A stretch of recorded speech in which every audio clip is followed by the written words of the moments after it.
Hello guys, in this video I am going to show you how to change the quality of the live that you are watching on Twitch.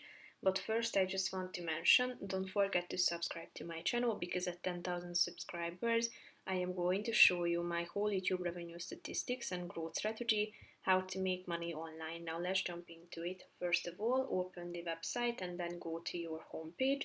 Select a live that you would like to watch and tap on it.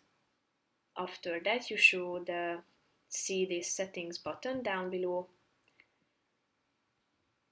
here, so click on it. Then tap on quality, which is the first section of this box. Here you can see the auto video quality option.